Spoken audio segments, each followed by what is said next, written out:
Menurut aku, perang harga juga, untuk beberapa bisnis bukan langkah yang tepat. Jadi Oke. artinya menurunkan harga bukan langkah yang bijaksana, Mhm. gitu. Mungkin untuk produk-produk yang sudah terlalu banyak, tapi kalau produk-produk yang diservis misalnya restoran, Oke. gitu ya. Mhm. Restoran kalau menurunkan harga tapi sebenarnya produknya adalah high end, rasanya mungkin customer-nya malah kok murah banget ya, gitu ya. Apakah nanti makanannya enak, gitu Oke, kan? iya. Bingung ya. Nah, justru ini faktor yang paling penting adalah the service excellence. Sebetulnya kalau sebagai business owner, dalam kondisi dia harus survive, dia harus lakukan audit, itu ya, struktur biaya. Struktur biaya. Dia lihat mana aja, apalagi kalau memang yang rentan kayak F&B itu kan rentan dengan produk-produk fresh dan tidak fresh ya. Oke. Jadi apa yang harus dia lakukan gitu ya, misalnya membeli produk lebih sedikit, tapi misalnya pas hari itu banyak, berarti istilahnya mereka kan sold out, which is Sold out ya. mungkin bisa jadi bukan sold out ya, memang pada saat itu ingredients yang dibuat untuk makanan itu sedang tidak lengkap atau tidak ada, gitu. Jadi yang aku lihat sih pangkas elemen-elemen harga yang sebetulnya tidak terlalu perlu dulu. Assalamualaikum warahmatullahi wabarakatuh. Welcome back to podcast Wakafilmo. Kali ini kita akan berbincang kembali masalah bisnis, di mana katanya indeks ekonomi, daya beli lagi lemah, dan bagaimana sih atau apa saja sih faktor-faktor yang sekiranya perlu diperhatikan ketika kita ingin memulai sebuah bisnis. Bersama saya sudah ada Coach Dian, seorang coach dan konsultan bisnis. Assalamualaikum Coach. Waalaikumsalam Mas Dendi. Sehat ya Coach ya? Alhamdulillah sehat. Alhamdulillah. Coach, indeks ekonomi katanya lagi susah. Katanya sih demikian ya, daya beli lagi lemah. Tapi sebelum kita masuk ke sana, mungkin bisa diperkenalkan diri dulu Coach. Sekarang aktivitasnya apa dan kesibukannya ngapain aja? Ya, Assalamualaikum sekali lagi. Selamat pagi, selamat siang, selamat sore teman-teman. Saya dengan Dian Firlia, Business dan Life Transformation Coach. Oke. Sebetulnya saya sudah lama juga di korporasi selama 25 tahun, di mana itu saya bergerak di area marketing gitu ya, marketing, korporasi dan juga customer sebenarnya. Jadi bisnis proses, customer service excellence, customer experience itu udah lumayan dikutak-kutik lah, sama dikulik-kulik lah ya. Dikulik-kulik gitu. Okay. Berarti memberikan konsultan, coaching kepada para pebisnis ya secara umum. Iya, betul. Oke, dari sisi lebih banyak soal marketing ya. Marketing juga, tapi sekarang lebih merambah kepada juga bisnis sebetulnya dari sisi marketing atau bahkan dari sisi proses gitu ya, artinya bisnis proses atau misalnya dari sisi harga. Nah itu kan kalau kita mau menjadi konsultan bisnis juga harus bisa semuanya juga sih, harus memperdalam lah. Berarti end to end bisnis tuh. Insya Allah. Oke, siap. Oke, Coach, kalau tadi saya sempat singgung soal indeks ekonomi, banyak bisnis yang mencoba untuk berusaha untuk bertahan. Gitu. Pertanyaannya apa aja sih faktor yang perlu diperhatikan sebagai sebuah bisnis, baik itu yang masih memulai atau yang sedang struggle nih, untuk bisa survive indeks ekonomi? Oke, kalau indeks ekonomi kita bilangnya yang pasti produk ya. Produk yang pertama itu produk. Produk itu kadang-kadang atau layaknya customer itu tidak lagi membeli produk itu untuk kebutuhannya, tapi bagaimana saat dia membeli produk. Jadi experience apa sih yang dia dapat saat dia membeli? Terus pada saat dia menggunakan produk, pengalaman atau experience apa lagi juga yang dia dapat. Artinya gini, misalnya katakanlah kita ambil contoh mungkin produk elektronik gitu ya.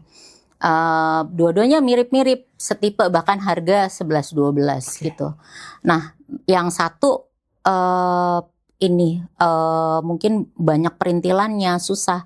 Yang satu lagi mungkin sedikit gitu ya feature-featurenya, tapi dia merasa lebih gampang. Contoh aja, aku pernah beli mic, ya ada dengan merek yang lebih terkenal karena pada saat pionirnya itu dia ini, begitu aku dapat, ya namanya juga perempuan, kadang-kadang bingung nih, oh yang ini harus ditempel ke sini, ini buat kamera apa segala macam. Harganya lebih mahal, tapi buat aku, pengalamanku ribet gitu. Nah pada saat akhirnya aku membeli model yang lain lebih simple, aku tinggal put masuk. Buat aku lebih menyenangkan aku menggunakan itu, gitu.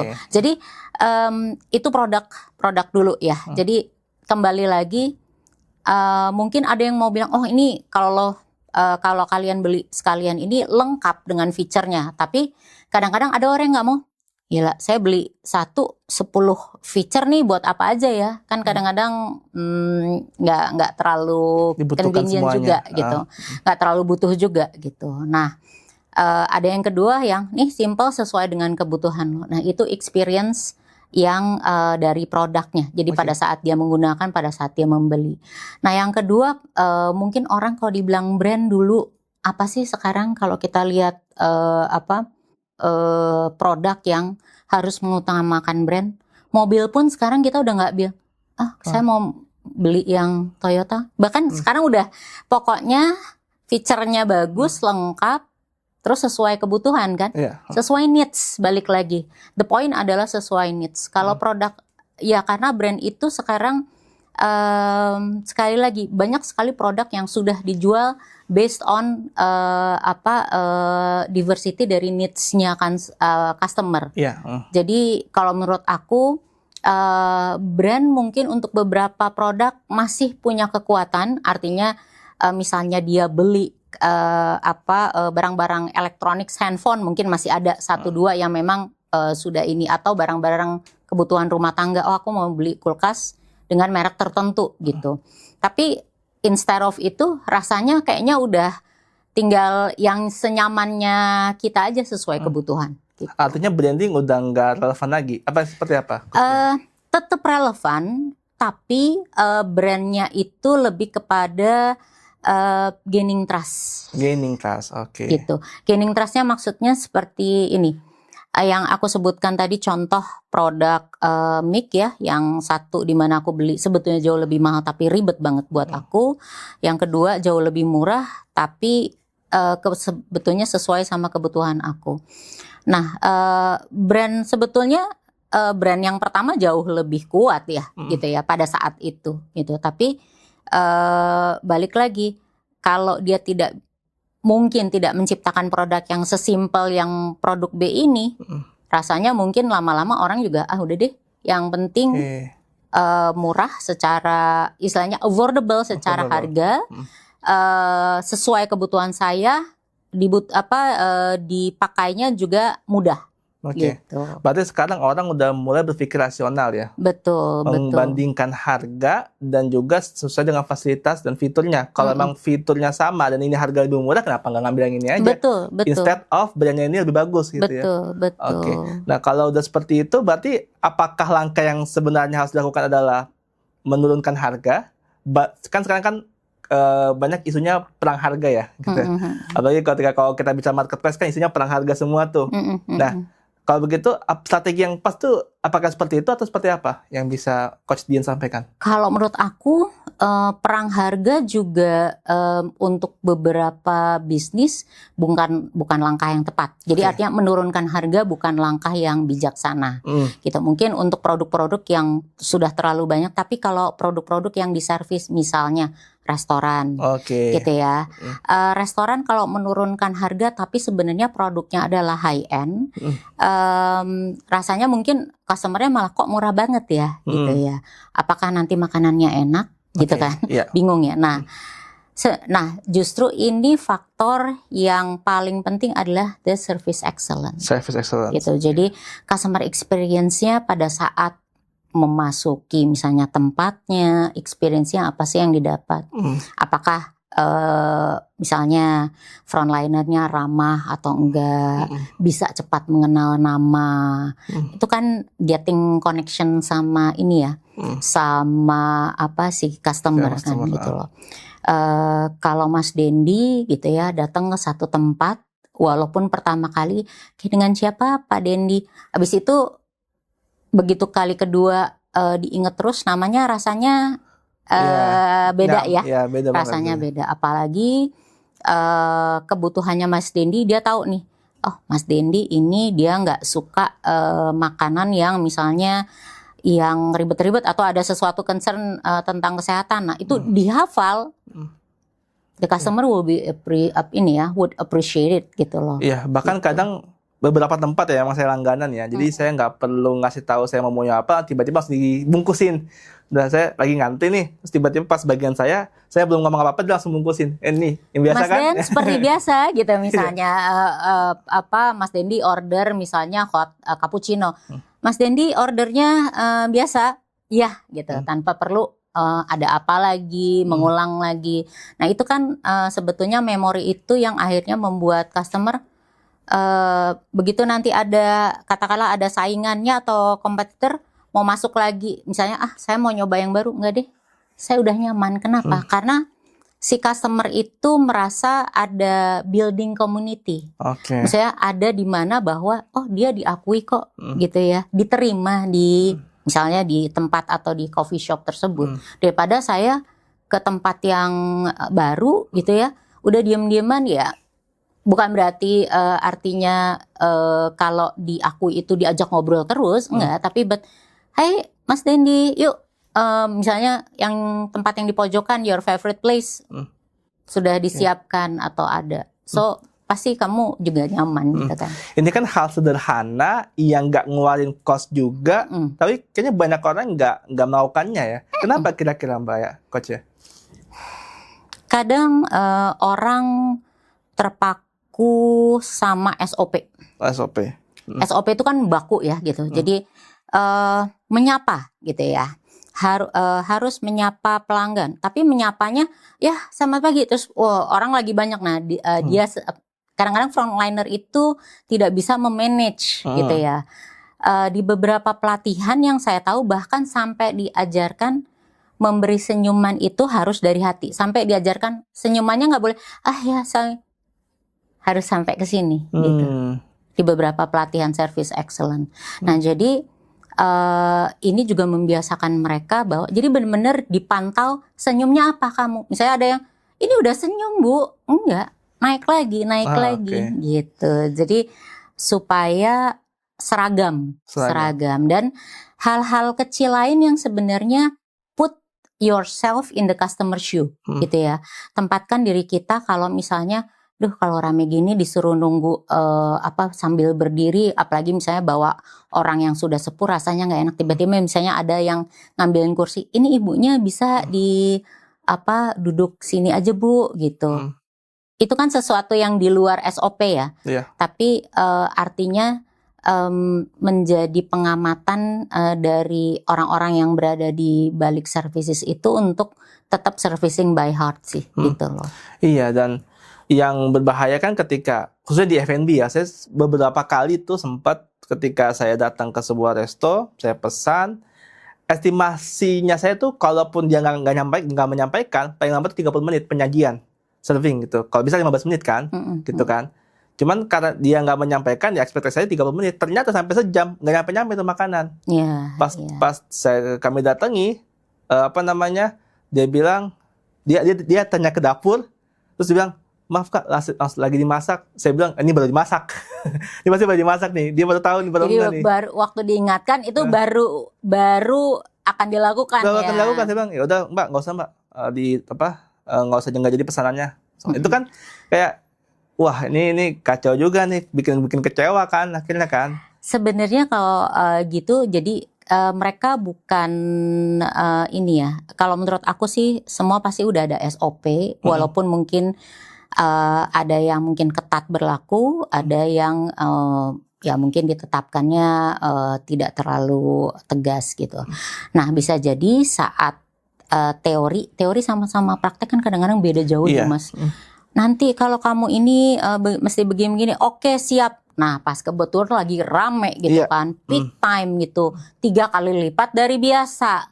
Nah itu orang-orang ya mungkin bisa jadi semuanya bahkan termasuk manajernya kalau kita ngomongin F&B belum punya pengalaman, yang biasanya ini 3 kali sampai ngantri-ngantri, apa yang harus dilakukan? Nah, jadi kadang-kadang kita harus men-challenge. Jadi pada saat tim itu kita harus setiap hari tuh harus ada kayak evaluasi ya. gimana misalnya kalau pengunjung sedikit banget, bahkan cuma satu meja, atau apa yang terjadi bila pengunjung 2 kali lipat. Nah, jadi jangan kadang-kadang kita harus challenge yang di luar line gitu ya, yang di luar track gitu. Jadi sehingga mungkin tim atau member itu akhirnya berpikir, oh iya ya, gimana ya caranya? Nah, jadi itu yang mungkin kadang-kadang terlupa oleh business owner sehingga ya itu tadi ke bawahnya pun atau ke timnya pun mereka juga kadang nggak terlalu sigap gitu. Berarti dia harus buat skenario ya. Dalam artian kalau skenario ketika sepi seperti apa, ketika lagi sedang seperti apa, ketika ramai itu akan seperti apa. Karena biar nggak tiba-tiba jet lag, ramai gitu kan, chaos, waduh. Kasihan customer experience ya kan akhirnya kan. Itu yang jadinya malah jadi masalah bisnis, reputasi dan sebagainya. Kan nih ya mungkin dari sisi merekanya secara kualitas makanan mungkin bagus ya, cuman karena experience jadi kayak gitu ngaruh. Apalagi kan sekarang orang-orang lihat review Google Maps kan, wah itu tuh bahaya banget tuh kalau sampai kayak gitu. Bener.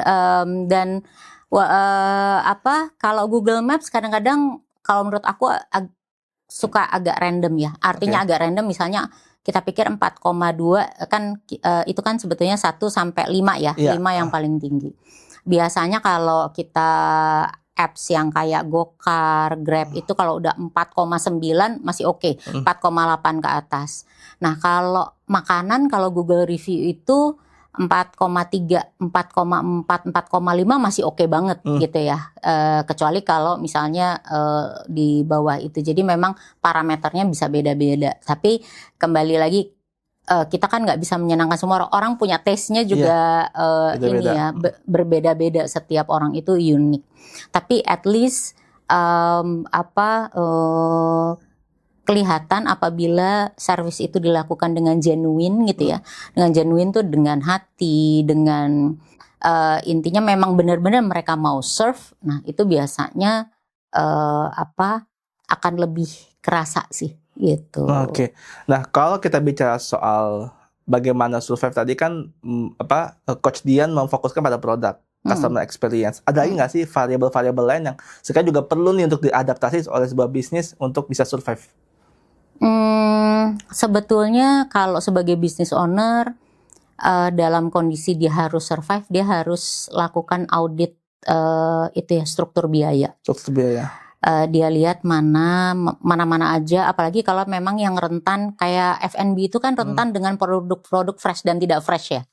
Jadi apa yang harus dia lakukan gitu ya, misalnya membeli produk lebih sedikit, tapi misalnya pas hari itu banyak, berarti istilahnya mereka kan sold out, which is mungkin bisa jadi bukan sold out ya, memang pada saat itu ingredients yang dibuat untuk makanan itu sedang tidak lengkap atau tidak ada, gitu. Jadi yang aku lihat sih pangkas elemen-elemen harga yang sebetulnya tidak terlalu perlu dulu, gitu.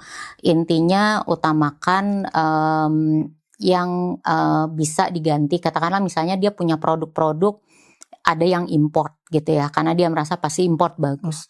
Sebenarnya lokal kan nggak kalah bagus ya. Nah, cuman tinggal mencari tempat gitu ya, dan juga harga. Nah, jadi dia bisa melakukan substitusi barang lokal gitu ya, daripada import. Jadi sewaktu-waktu misalnya fluktuatif USD yang begini, dia masih bisa bertahan di situ. Dan yang kedua adalah bisa renegosiasi harga dengan para supplier. Gitu. Jadi misalnya yang tadinya beli segini, dia harus bayar dalam 30 hari. Boleh dong 45 hari gitu. Kan masih ada window-nya ya. Atau kalau nggak bisa, ya itu kan kalau nggak diturunin harga. Kalau bisa diturunin harga sedikit, misalnya 1% lebih rendah, 2% lebih rendah juga lebih bagus gitu. Jadi pastinya apabila dia punya hubungan baik dengan supplier, rasanya juga ini ya pasti masih ada, dinegosiasikan masih lah ya. Masih bisa. Dari pengalaman Coach Dian menangani bisnis itu, masalah paling besar tuh apa Mbak biasanya? Human, tim. Oke, itu apa, Coach? Apakah kan seringkali yang saya sering dengar tuh ada perbedaan generasi sehingga komunikasinya nggak lancar atau seperti apa, Coach? Itu tadi salah satunya koordinasi, komunikasi, terus mungkin ada beberapa maaf yang kalau misalnya bisnis ownernya istilahnya nggak standby di situ, nanti ada hal-hal apa ya, kayak tiba-tiba ini saya pernah lihat misalnya stok ini aja kayak bawang, stok apa yang katakanlah ini ya mungkin diambilnya ada yang ngambil tapi nggak langsung banyak gitu. Baru ketahuannya nanti memang setelah benar-benar perasaan ini harusnya udah cukup 2 minggu tapi ternyata kok belum 2 minggu udah habis, sementara yang memesan misalnya makanan yang butuh ini nggak banyak ya tuh. Nah jadi kadang-kadang kalau buat aku, kalau buat F&B saya sih saranin business owner tuh betul-betul harus standby. Oke. You cannot kalian itu nggak bisa. Oh ya, aku udah ada orang kepercayaan. Aku bisa pergi kemana aja, orang yang suruh nanti tinggal telepon aja kok. Tetap harus dilihat. Berarti nggak bisa bisnis jalan, order jalan-jalan nggak bisa. Betul. Dan sebenarnya lebih kepada transparansi ya, komunikasi yang baik dan rasanya ditumbuhkan akuntabilitas kepada masing-masing tim, itu rasanya akan menjadi sesuatu yang akhirnya ini tanggung jawab gue nih gitu. Aku ambil contoh, saya nggak mengendorse tapi ini rumah makan Padang Surya tahu ya? Oke, ya. Ya, itu by CNN dia sudah ditetapkan sebagai pionir rumah makan Padang di Indonesia. Oke. Ya. Nah, dan ternyata anggota atau timnya itu bahkan sudah ada yang sampai 30-60 tahun bekerja di mereka. Apa yang mereka lakukan? Ternyata semua mereka itu dikasih share. Jadi mereka tidak digaji. Dikasih apa? Share. Stok ya. Saham. Jadi artinya berarti kalau lo tidak bekerja dengan baik, ini juga tanggung jawab lo. Gitu. Ini contoh ya, contoh yang akhirnya mereka juga loyal, mereka juga kita nggak ngomongin SOP, tapi mereka juga merasa sama-sama bertanggung jawab gitu terhadap apa yang terjadi, proses yang ada di dalam overall itu, dan juga sebenarnya bagaimana nanti supaya customer itu balik lagi karena citra rasa makanan. Oke. Berarti ada sense of ownership ya. Betul. Tapi saya ngeliat juga ya bahwa stock options atau mengasih insentif ke karyawan dengan cara memberikan stok atau share itu digunakan atau difungsikan seringkali untuk menjaga loyalitas kan tadi ya, untuk menjaga supaya dia itu tetap loyal terhadap perusahaan. Loyal dan juga sebetulnya bekerjanya sama ya. Jadi misalnya kan ada yang ini biarin aja lah yang ownernya aja gitu. Kita kan cuma tinggal gajian, kita kan ada ya yang begitu ya. Apalagi mungkin sekarang trennya cukup banyaknya. Jadi supaya sebenarnya level accountabilitasnya sama sih. Gitu. Tapi apakah itu bisa di-deploy atau di-apply ke semua karyawan? Kalau di case itu iya gitu. Tapi kalau kita menerapkannya nih, sekarang kita lagi ngomongin ke overall bisnis, bisa ya bisa enggak. Tapi yang pasti tinggal bagaimana si business owner memperlakukan karyawannya itu adil gitu ya. Adil baik, tapi tetap menurut aku sih tetap menjadi leader yang tegas gitu ya. Artinya tegas dan juga mau turun tangan gitu. Artinya enggak, yang sebetulnya kan kalau di bidang food and beverage itu pelaku bisnis itu bisnis ownernya harus bahkan sebenarnya harus bisa ikutan bisa masak gitu ya. Oh gitu. Katakanlah misalnya entah baking entah apa, dia yang karena dia yang punya citra rasanya kan, dia yang bisa lebih mengenali dari hati. Tapi kalau misalnya they don't have the skill, misalnya aku nggak bisa masak, tapi aku suka pengen bikin kue. Tapi rata-rata yang aku baca, atau aku tonton sekarang rasanya bermula dari ini ya, passion mereka bisa Iya. memasak, bisa itu, barulah habis itu mereka memulai bisnis gitu. Tapi kalaupun misalnya nggak ada, katakanlah misalnya aku nggak terlalu suka masak, tapi aku kepengen punya bakery gitu. Berarti kan PR-ku lebih banyak sebenarnya gitu loh. Lebih banyak dalam arti kata bahwa bagaimana caranya saya bisa ada di dapur dengan ini. Tapi kalau menurut saya sih harus punya passion dan harus bisa melakukannya. Oke, berarti kalau mau mulai bisnis harus punya passionnya.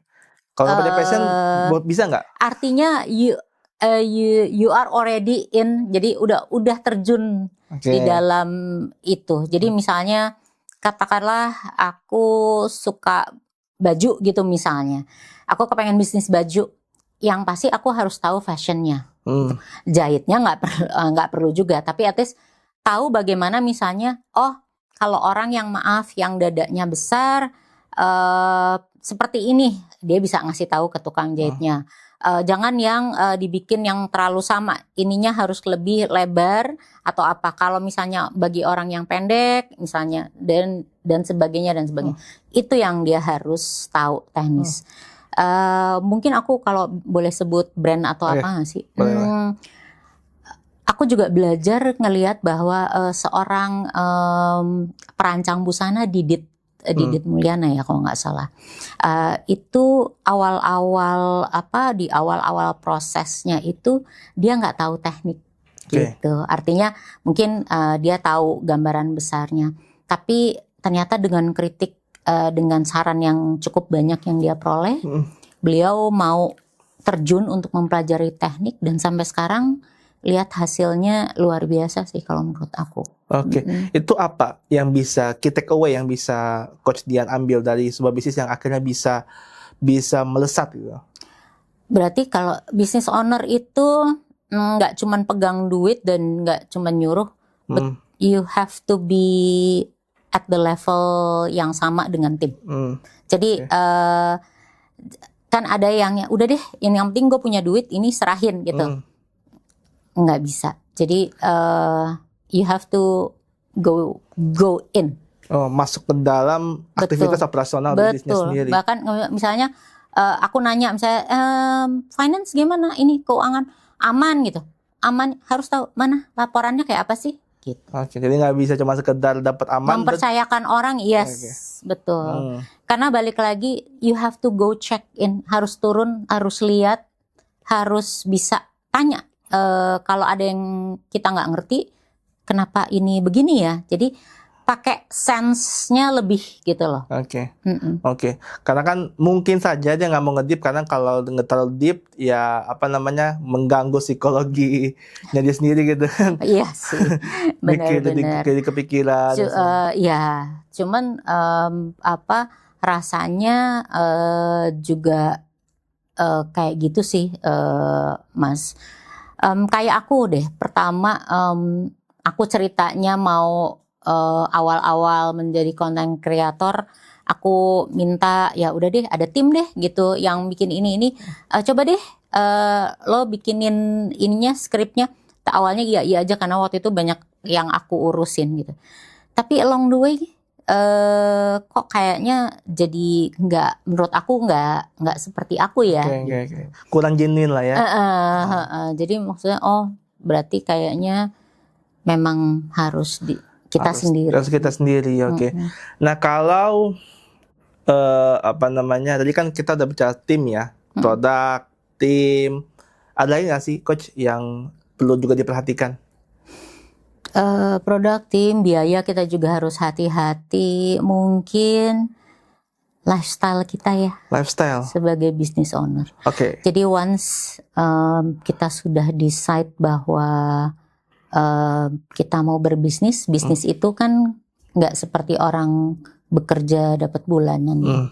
Ya kadang memang ada yang langsung dapat gitu. Tapi kita harus pintar-pintar berhitung untuk berapa lama itu bisa bertahan gitu. Harus ada buffernya. Jadi kalau menurut aku ini mungkin bisa diterapkan sebagian orang, tapi bisa jadi semua orang belum tentu mau ke situ. Artinya kalau kita menurunkan lifestyle kita, artinya gini, ya udah kita makan di warung aja, atau warung yang maksudnya yang layak ya, atau makanan di pinggir jalan. Jadi nggak harus kita mau meeting harus masuk ke mall, harus ke ini. Kalau memang misalnya ada kayak coffee shop di pinggir jalan tapi nyaman buat berdiskusi, ya why not gitu. Jadi aku juga diajarin itu sih. Jadi artinya menurunkan, kecuali kalau memang bisnis kita udah cukup stabil gitu ya. Stabil dalam arti kata udah bisa tinggal take off, ya nggak ada masalah juga. Nah kriteria bisa take off itu, Coach. Karena isunya kan sering banget ada narasi bisnis autopilot, ya kan? Bisnis jalan, orang jalan-jalan. Itu kan narasi yang sering dibangun beberapa coach kan juga kadang-kadang narasinya seperti itu ya. Mas Dendi percaya nggak? Saya rasa nggak semudah itu. Ya, benar. Gimana Coach pandangannya?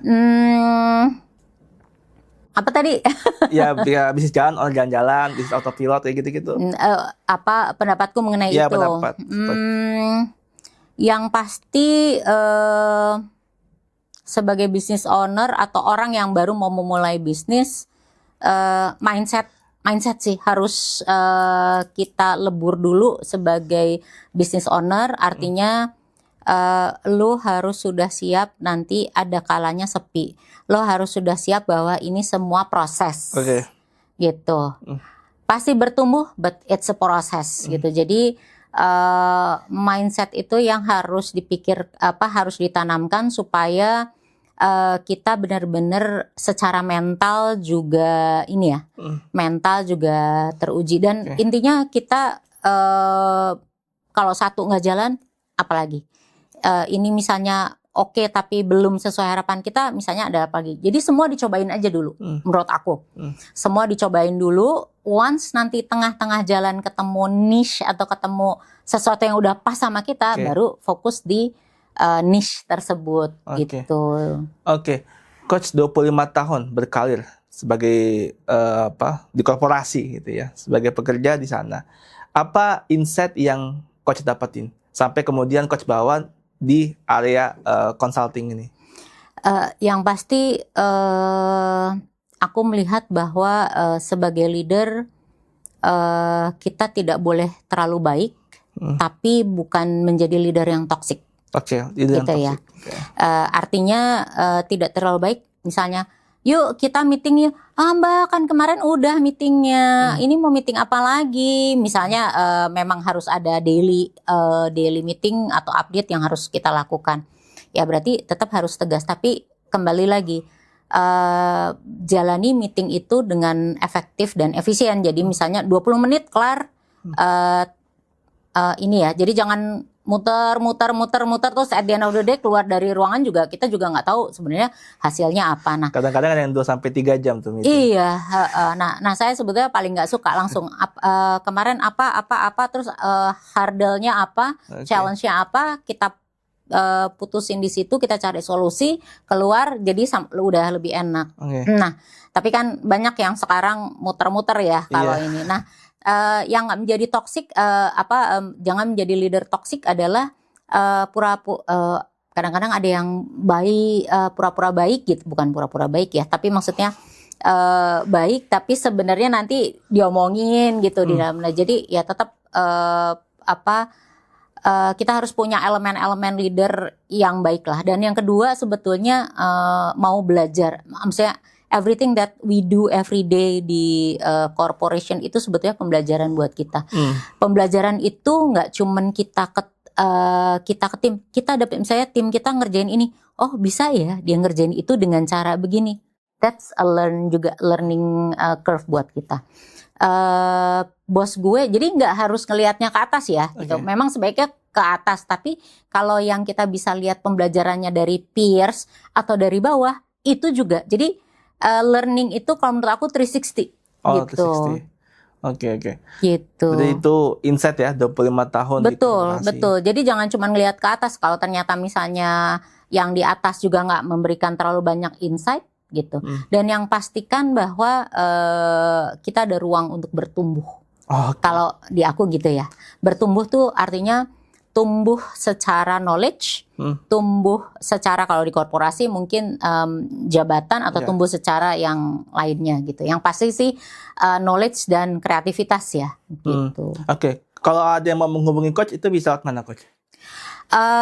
Bisa ke nomor handphone atau WhatsApp di 0812 829 75 775 atau bisa DM ke IG aku, ada namanya Growing with D, gitu ya, growing.with-D. Growingnya itu juga GROWINC titik with D, D-nya itu DEE gitu, karena dari Dian terus suka dipanggilnya D gitu. Oke. Siap. Berarti itu biasanya masalahnya apa aja selain tim, production ya? Apa lagi yang bisa dikonsultasikan ke Coach Dian? Macam-macam sih. Biasanya kalau kadang mereka mau misalnya mau launching produk gitu ya. Launching produk biasanya channelnya apa aja gitu. Kembali lagi kita kadang kan kalau agency yang ini kan, wah semuanya kita bisa nih gitu Iya, palu gada. Semuanya kita bisa dan berhasil. Tapi di era sekarang ya, kalau menurut aku ini kan era disruptif ya.